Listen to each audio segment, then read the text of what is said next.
warahmatullahi wabarakatuh.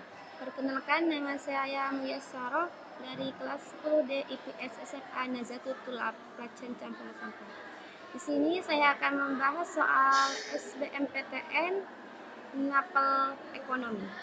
Soal yang pertama, diketahui persamaan konsumsi C sama dengan 50 triliun ditambah 0,8Y jika pendapatan nasional berupa 900 triliun, besarnya tabungan masyarakat adalah A. 230 triliun, B. 850 triliun, C. 13 triliun, D. 130 triliun, E. 770 triliun. Jawabannya adalah B. 850 triliun. Yang nomor 2, terjadinya cost plus inflation di pasar barang ditunjukkan oleh penggeseran. A. Kurva penawaran agregat ke kiri atas, B. Kurva permintaan agregat ke kiri bawah, C. Kurva permintaan agregat ke kanan atas, D. Kurva permintaan agregat ke kanan atas diikuti kurva penawaran agregat ke kiri atas. E. Kurva penawaran agregat ke kanan bawah. Jawabannya adalah A. Kurva penawaran agregat ke kiri atas.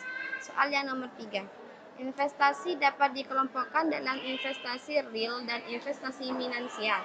Berikut yang termasuk investasi finansial adalah A. Investasi untuk obligasi, B. Investasi kendaraan bagi perusahaan, C. Investasi untuk peralatan produksi, D. Investasi aset tetap, dan E. Investasi persediaan perusahaan. Jawabannya adalah A. Investasi untuk obligasi. Soal yang nomor 4. Menurut teori kuantitas uang, faktor utama yang menyebabkan terjadinya inflasi adalah penambahan uang beredar sebab jumlah uang yang beredar terdiri atas uang kartal yang dikeluarkan oleh bank sentral dan uang giral yang dikeluarkan oleh bank umum. A. Jika pertanyaan benar, alasannya benar dan keduanya menunjukkan hubungan sebab akibat. B. Jika pernyataan benar, alasan benar dan keduanya tidak menunjukkan hubungan sebab akibat. C.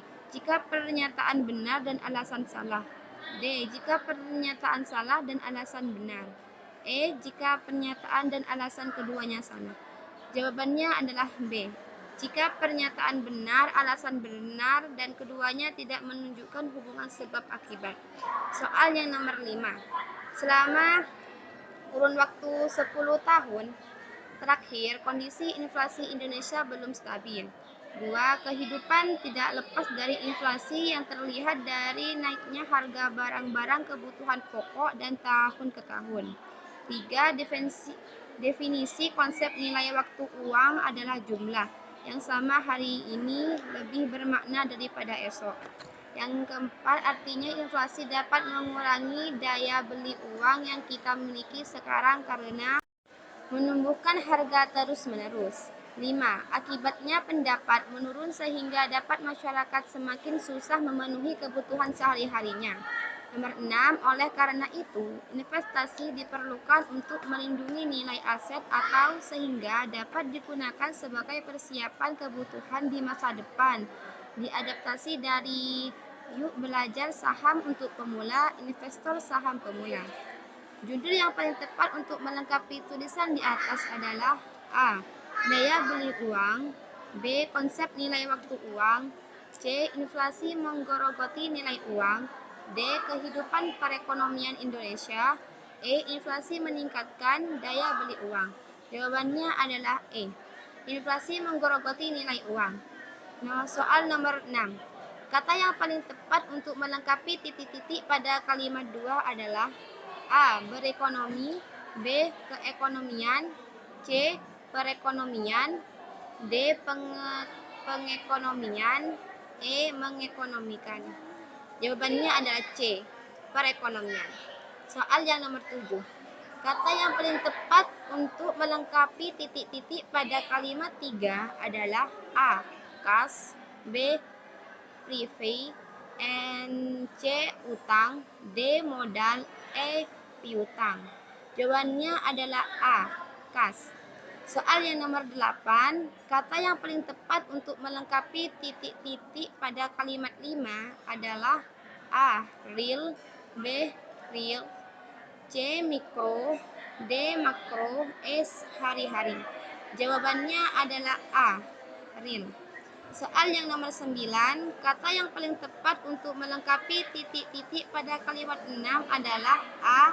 Dana, B. Entiti, C. Derma, D. Entitas, E. Ekuitas. Jawabannya adalah A. Dana. Soal nomor 10. Perekonomian yang lesu menyebabkan banyak pengusaha merugi. Dampaknya pada sektor perbankan terjadi kredit macet karena ketidakmampuan pengusaha membayar angsuran. Selain itu, banyaknya nasabah menarik dana di sejumlah bank secara besar-besaran, mengakibatkan bank mengalami kesulitan likuiditas. Untuk mengatasi masalah tersebut, langkah tepat yang dapat dilakukan adalah A. Bank sentral harus menarik kembali jumlah uang yang banyak beredar dalam masyarakat dengan menerapkan kebijakan operasi pasar terbuka. B. Bank sentral mengeluarkan kebijakan menurunkan suku bunga SBI baik yang berjangka pendek maupun menengah. C. Pemerintah berusaha menyelamatkan bank-bank yang mengalami masalah likuiditas dengan memberikan bantuan likuiditas. D. Melarang pinjaman dari luar negeri baik oleh pemerintah dan pihak swasta agar jumlah utang luar negeri tidak semakin banyak. E. Bank berusaha mempertahankan likuiditas dengan menaikkan suku bunga simpanan lebih tinggi dari suku bunga pinjaman. Jawabannya adalah E. Bank berusaha mempertahankan likuiditas dengan menaikkan suku bunga simpanan lebih tinggi dari suku bunga pinjaman. Cukup sekian pembahasan soal 10 SBMPTN dari saya, kurang lebihnya saya mohon maaf. Wassalamualaikum warahmatullahi wabarakatuh.